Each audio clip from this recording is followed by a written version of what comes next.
Hi friends, welcome back to my channel. ఈరోజు నేను మీకు ఆల్వేస్ దేర్ ఫర్ యూ అనే ఒక కొరియన్ డ్రామాని ఎక్స్ప్లెయిన్ చేయబోతున్నా. మీరు నా ఛానల్ని చూడటం ఇదే ఫస్ట్ టైమా? అయితే వెంటనే వెళ్ళి సబ్స్క్రైబ్ చేయండి.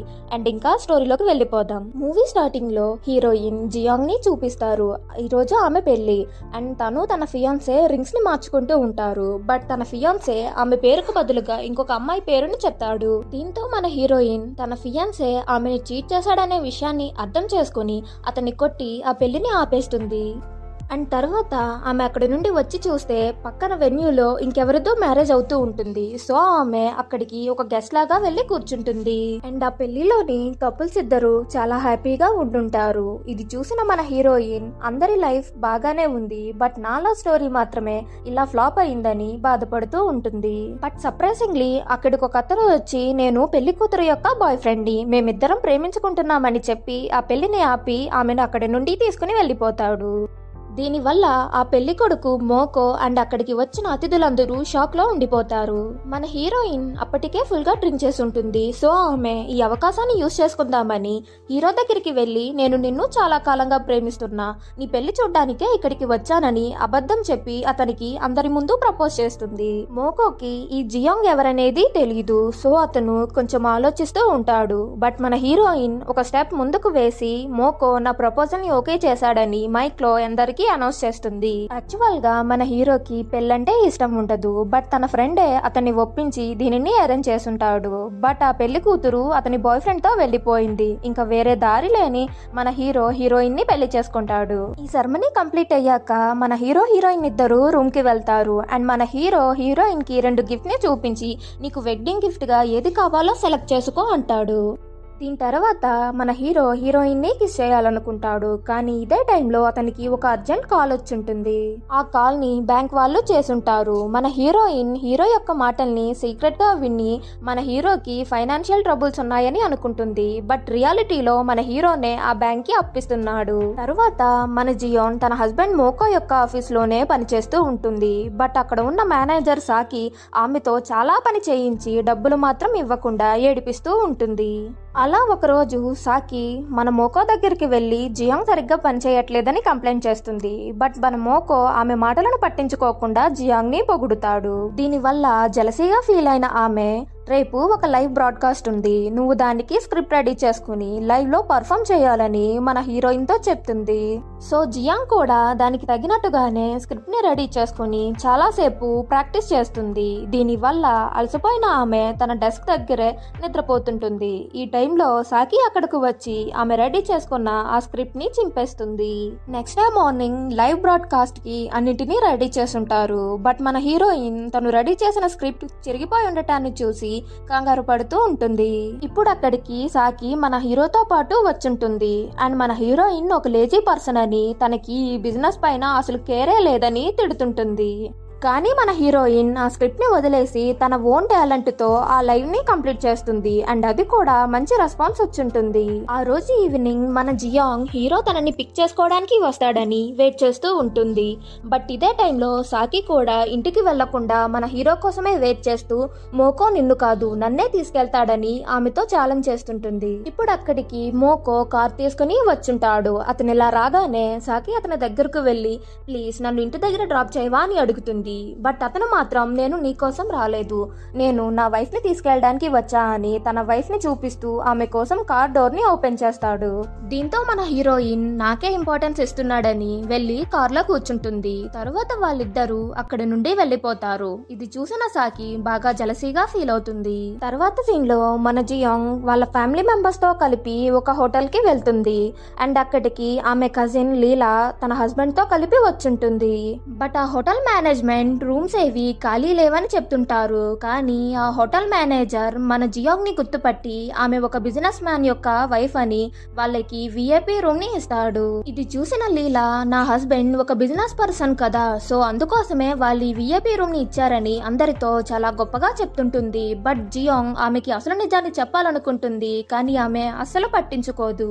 కొంచెం సేపటి తర్వాత అక్కడికి మన హీరో వచ్చుంటాడు. అండ్ తను లీలాకి ఇంకా జియాంగ్ కి మధ్య జరిగిన కాన్వర్సేషన్ ని తెలుసుకుని లీలాకి సారీ చెప్తాడు. కానీ ఆమె మేము ఇంకా మా బిజినెస్ పార్ట్నర్స్ చాలా రిచ్ అని గొప్పగా చెప్తూ ఉంటుంది.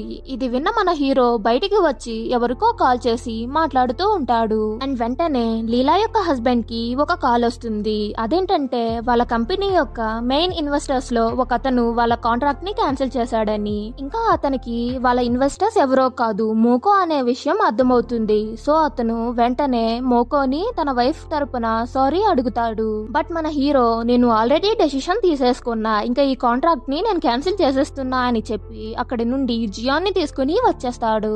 తర్వాత మన హీరో హీరోయిన్ ఇద్దరు ఆఫీస్ యొక్క ఎలివేటర్ లో ఉంటారు. అండ్ ఆ డోర్ క్లోజ్ అవ్వగానే మన హీరో హీరోయిన్ ని కిస్ చేయబోతాడు. బట్ ఇదే టైంలో ఆ డోర్ తిరిగి ఓపెన్ అవుతుంది. అండ్ అక్కడ నియో అనే ఒక ఆఫీస్ ఎంప్లాయ్ ఉంటుంది. ఆమె వీళ్ళిద్దరిని అలా చూసి అరే ఈమె కొత్తగా జాయిన్ అయింది కదా, ఇంతలోనే ఈ బాస్ ని ఎలా పడేసిందని ఆమెను చూసి జలసీగా ఫీల్ అవుతుంటుంది.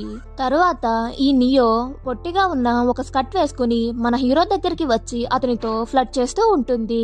బట్ మన హీరో మాత్రం సింపుల్ గా ఆమెకి నో చెప్పి అక్కడి నుండి వెళ్లిపోతాడు. సో ఫ్రస్ట్రేట్ అయిన ఆమె జియాంగ్ దగ్గరికి వెళ్లి మన ఆఫీస్ లో డ్రెస్ కోడ్ ని మార్చారు, ఫిమేల్ ఎంప్లాయీస్ అందరూ షార్ట్ గా ఉండే స్కర్ట్ ని వేసుకుని రావాలని చెప్తుంది. ఆ నెక్స్ట్ డే మన హీరోయిన్ ఒక స్కర్ట్ ని వేసుకుని ఆఫీస్ కి వచ్చింటుంది. ఆమెను అలా చూసిన మన హీరో తన రూమ్ లోకి రమ్మని నీకు ఈ డ్రెస్ చాలా బాగుందని చెప్తాడు. అండ్ ఇంకా ఆమెకి దగ్గరగా వచ్చి ఒక రొమాంటిక్ మూమెంట్ ని క్రియేట్ చేయాలనుకుంటాడు. బట్ ఇదే టైంలో అక్కడికి నియో వచ్చి వాళ్ళని డిస్టర్బ్ చేస్తుంది. ఇంకా ఆమె మన జియాంగ్ ని పక్కకు తీసుకుని వెళ్లి సార్ ఒక ఫోటో ఫ్రేమ్ ని ఆర్డర్ ఇచ్చారు, అది ఆయనకి చాలా విలువైనది, సో నువ్వు జాగ్రత్తగా వెళ్లి దాన్ని తీసుకురా అని చెప్తుంది. అండ్ మన జియాంగ్ కూడా సరే అని దాన్ని తీసుకుని రావడానికి వెళ్తుంది. తరువాత మన హీరోయిన్ రిటర్న్ వచ్చేటప్పుడు ఒక అతను కావాలనే ఆమె కార్ కి అడ్డంగా వచ్చేస్తాడు. సో వెంటనే మన హీరోయిన్ కార్ ఆపి అతనికి ఏమైందా అని చూస్తూ ఉంటుంది. ఇప్పుడు నియో సైలెంట్ గా అక్కడికి వెళ్లి ఆ కార్ లో ఉన్న ఆ ఫోటో ఫ్రేమ్ ని దొంగలించేస్తుంది. అండ్ ఆమెనే ప్లాన్ చేసి ఈ ఫేక్ యాక్సిడెంట్ ని క్రియేట్ చేసి ఉంటుంది. మన హీరోయిన్ ఆ ఫోటో ఫ్రేమ్ కనిపించకపోవటంతో ఖాళీ చేతులతో ఆఫీస్ కి వెళ్తుంది. ఆమెను చూడగానే నియో ఒక సీన్ ని క్రియేట్ చేస్తుంది. అదేంటంటే నువ్వే ఆ ఫోటో ఫ్రేమ్ ని దొంగలించావు, ఇదిగో ఇది నాకు నీ డెస్క్ కింద దొరికిందని తన మీద అరుస్తూ ఉంటుంది. బట్ మన హీరోయిన్ నేను అలా చెయ్యలేదని అక్కడ జరిగిందంతా చెప్తుంది. కానీ అక్కడున్న వాళ్ళెవరు ఆమె మాటలను నమ్మరు. ఇదే టైం కి అక్కడికి మోకో వచ్చుంటాడు. అండ్ నియోతో ఒకసారి ఆ పెయింటింగ్ ని ఓపెన్ చేసి చూడు అని అంటాడు. ఆమె కూడా ఆ పెయింటింగ్ పై ఉన్న కవర్ ని ఓపెన్ చేసి చూస్తే అది మరేదో కాదు, నియో ఇంకా జియాంగ్ పెళ్లి రోజు తీసుకున్న ఫోటో. ఇది చూసిన ఆమె షాక్ అవుతుంది. అంటే తను ఇప్పటి వరకు జియాంగ్ ని ఏడిపించింది కదా, ఆమె తన బాస్ యొక్క వైఫ్ అని. అండ్ తను చేసిన దానికి సారీ చెప్పి బతిమాలుతుంది. కానీ జియాంగ్ ఆమెని కొట్టి జాబ్ లో నుంచి తీసేస్తుంది. తర్వాత సీన్ లో మన హీరో హీరోయిన్ ఇద్దరు ఇంట్లో ఉండుంటారు. మోకో జియాంగ్ తో మాట్లాడుతూ మా ఆంట్ లాస్ట్ ఇక్కడికి వస్తున్నారు, ఆవిడ చాలా డిఫికల్ట్ లేడీ, నువ్వు ఆవిడ్ని ఇంప్రెస్ చేయాలి అండ్ జాగ్రత్తగా నడుచుకో అని అంటాడు. బట్ మన హీరోయిన్ అవేం పెద్దగా పట్టించుకోదు. ఆమె కేవలం మన ఇంటికి ఒక అతిథి వస్తున్నారని హ్యాపీగా ఫీల్ అవుతుంటుంది. బట్ ఇంటి పనుల గురించి అంతగా ఆలోచించదు. చెప్పినట్టుగానే ఆవిడ కూడా వచ్చుంటారు. సో మన మోకో డిన్నర్ కోసం బయటికి వెళ్దామంటాడు. బట్ ఆవిడ నాకు ఇంట్లో చేసిన ఫుడ్ తినాలనిపిస్తుందని అనటంతో మన జియాంగ్ వంట చేయడానికి వెళ్తుంది. కానీ మన హీరోయిన్ కి వంటనే చేత కాదు. సో ఆమె కూరని మార్చేస్తుంది. ఇది చూసిన మన హీరో వెంటనే ఆమెకి వంటలో హెల్ప్ చేసి చాలా రకాల ఐటమ్స్ ని తయారు చేసి పెడతారు. అండ్ ఈ ఫుడ్ ఐటమ్స్ అన్నిటినీ చూసి ఆ పెద్దావిడ జియాంగే నా కోసం వీటన్నిటిని కష్టపడి చేసిందని హ్యాపీగా ఫీల్ అవుతుంది. ఆ మరుసటి రోజు కూడా మన హీరోనే ఇంటి పనులన్నిటినీ చేస్తూ ఉంటాడు. బట్ ఆ క్రెడిట్ మొత్తం మన హీరోయిన్ తీసుకుంటుంది. తర్వాత ఆవిడ తన ఇంటికి వెళ్ళిపోతుంది. సో ఇప్పుడు మన హీరోయిన్ హీరోపై ఆర్డర్ చేస్తూ ఉంటుంది. బట్ ఈ టైంలో ఆ పెద్ద ఆవిడ వెనక్కి వచ్చి వాళ్ళ మాటలను వినేస్తుంది. ఇంకా ఆవిడ మీరిప్పటి వరకు నన్ను మోసం చేశారు, అసలు జియాంగ్ కి పనులేవి రావా అని అడుగుతుంది. ఇంకా మన జియాంగ్ కూడా తను చేసిన దానికి ఆవిడని క్షమాపణ అడుగుతుంది. మన హీరోయిన్ అంత క్యూట్ గా అపాలజీ చెప్పేసరికి ఆవిడ కూడా దాన్ని యాక్సెప్ట్ చేస్తుంది. అండ్ ఆమె కోసం ఒక బ్రాస్లెట్ ని కొని గిఫ్ట్ చేస్తుంది. తర్వాత సీన్ లో మన జియాంగ్ ఒక తల్లిని తన కొడుకు అమ్మా ప్లీజ్ నన్ను వదలొద్దు అని బతిమాలుతూ ఉంటాడు. బట్ ఆవిడ బాడీ గార్డ్ అతన్ని ఆపుతూ ఉంటాడు. ఇది చూసిన మన హీరోయిన్ మేబీ ఆ బాడీ గార్డ్ కిడ్నాపర్ ఏమో ఈ పిల్లాన్ని తీసుకెళ్లిపోతున్నాడేమో అని అర్థం చేసుకుని అతని దగ్గరికి వెళ్లి అతనితో ఫైట్ చేసి వీళ్ళకి దూరంగా ఉండమని వార్నింగ్ ఇస్తుంది. తర్వాత మన జియాంగ్ ఆఫీస్ కి వెళ్తుంది. అండ్ అక్కడికి ఇంతకు ముందు ఒక లేడీని చూసింది కదా, ఆమె మిసెస్ లీ. తను ఇంటర్వ్యూ కోసం వచ్చుంటుంది. ఇప్పుడు అక్కడి హెచ్ఆర్ మిసెస్ లీ యొక్క సర్టిఫికేట్ చూసి ఏంటి నువ్వు డైవర్స్ ఇవా అని ఎగతాళి చేస్తుంది. అందుకు మన హీరోయిన్ ఎప్పుడు పర్సనల్ లైఫ్ ని చూసి ప్రొఫెషనల్ లైఫ్ ని జడ్జ్ చేయకూడదని చెప్పడంతో ఆమెని తన టీంలోనే అపాయింట్ చేస్తుంది. దీనివల్ల మిసెస్ లీ ఇంకా మన హీరోయిన్ మంచి ఫ్రెండ్స్ అయిపోతారు. అండ్ వాళ్ళు బాగా కష్టపడి ఒకే టీంలో పని చేయటం వలన ఒక బిజినెస్ ట్రిప్ కోసం ఒక కాస్ట్లీ హోటల్ కి వాళ్ళని పంపిస్తారు. వాళ్ళు ఆ హోటల్ కి వెళ్ళగానే ఆ హెచ్ఆర్ ఉంది కదా సియా, అక్కడికి వచ్చి ఈ హోటల్ మేనేజర్ నా హస్బెండే అని చాలా గొప్పగా చెప్తుంటుంది. అండ్ ఇప్పుడు అక్కడికి ఆ మేనేజర్ కూడా వచ్చుంటాడు. అండ్ అతను మిసెస్ లీని చూడగానే ఆమెకి వెల్కమ్ చెప్తూ బెండ్ అవుతాడు. అండ్ ఇప్పుడు మనకి తెలిసే విషయం ఏంటంటే ఆ మిసెస్ లీ మరెవరో కాదు, ఈ 5 స్టార్ హోటల్స్ అన్నిటికీ ఓనర్. బట్ ఆవిడికి రిచ్ లైఫ్ ఎంజాయ్ చేసి బోర్ కొట్టుంటుంది. సో ఆమె ఒక నార్మల్ ఉమెన్ లాగా జాబ్ చేయడం కోసం మన జియాంగ్ ఆఫీస్ కి వచ్చుంటుంది. ఇది తెలుసుకున్న సియా అప్సెట్ అవుతుంది. ఇంకా మిసెస్ లీ సియా యొక్క హస్బెండ్ ని జాబ్ లో నుంచి తీసేస్తుంది. అండ్ మన జియాంగ్ తో నువ్వు నాకు సపోర్ట్ చేసినందుకు థ్యాంక్ యూ అని చెప్పి ఆమెకి 1 కిలోగ్రామ్ ఉండే గోల్డ్ ని గిఫ్ట్ చేస్తుంది. తర్వాత సీన్ లో మన హీరోయిన్ మదర్ ఇన్ లాని ఫస్ట్ టైం కలుస్తుంది. ఆ పెద్దావిడ బాగా స్ట్రిక్ట్, కానీ మన జియాంగ్ ఆవిడని తన క్యూట్నెస్ తో ఇట్టే ఇంప్రెస్ చేసేస్తుంది. ఆమె మదర్ ఇన్ లాకి కొన్ని హెల్త్ ప్రాబ్లమ్స్ ఉంటాయి. దీన్ని నోటీస్ చేసిన మన జియాంగ్ ఆవిడ్ని జాగ్రత్తగా చూసుకుంటుంది. ఇటువైపు వాళ్ళిద్దరూ ఇంటికి వచ్చుంటారు. అండ్ మన మోకో వాళ్ళ మదర్ కోసం ఒక గిఫ్ట్ ని తెచ్చుంటాడు. అండ్ ఆ పెద్దవిడితో పాటు ఆవిడ ఫ్రెండ్ కూతురైన షా అనే ఆమె కూడా వాళ్ళతోనే ఉండుంటుంది.